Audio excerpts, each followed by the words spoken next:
Bonjour tout le monde. Alors aujourd'hui nous allons parler de modification de sélection de boîte de vitesse. Sur ce moteur du 750 CB, il y avait un petit souci avec la quatrième. Elle avait tendance à se déverrouiller. Et Honda France m'avait conseillé une petite astuce pour pouvoir résoudre ce problème. Je tiens à préciser que la modification que j'ai faite n'avait d'utilité que pour des moteurs de course. En ce qui concerne les motos de tourisme, il n'y avait aucun problème avec la quatrième.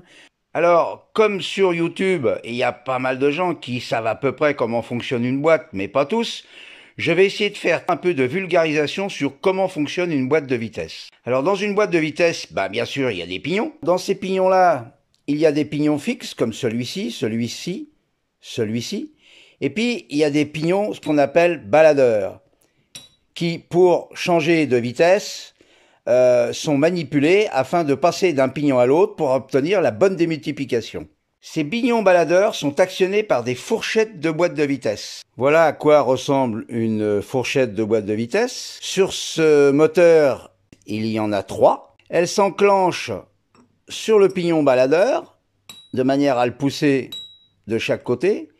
Et il y a un barillet de sélection qui lui a une gorge, et ce petit pion permet, au moment où on va changer de vitesse, de translater et d'exécuter le changement désiré par le pilote. Et au bout, il y a un système que l'on appelle vulgairement nous feuille de vigne, où il y a des embrèvements qui vont permettre de verrouiller chaque vitesse. Sur ce plan-là, on peut mieux comprendre comment fonctionne l'ensemble. Et là, ici, on peut visualiser où se trouve ce que moi j'appelle la feuille de vigne. Et je vais vous assembler une partie du système pour que vous compreniez comment ça fonctionne. Dans un premier temps, nous avons la fourchette de sélection. Bon là, c'est un montage pour pouvoir faire des tests. Ça remplace bien sûr le sélecteur.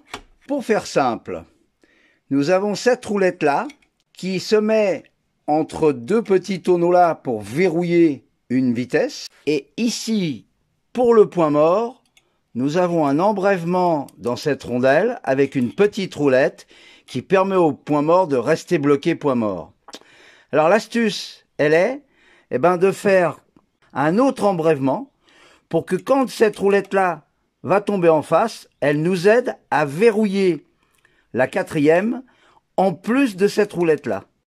Après avoir calé le barillet en position quatrième grâce à cette roulette qui est sur la feuille de vigne, j'ai entaillé ce petit embrèvement pour que la roulette qui aide au point mort qui est là d'origine puisse mieux verrouiller la quatrième. Et quand on le libère, hop là, ça tombe pile poil dedans. Bien voilà, ça marche impeccable. Je vous remercie d'avoir regardé et vous dis à très bientôt.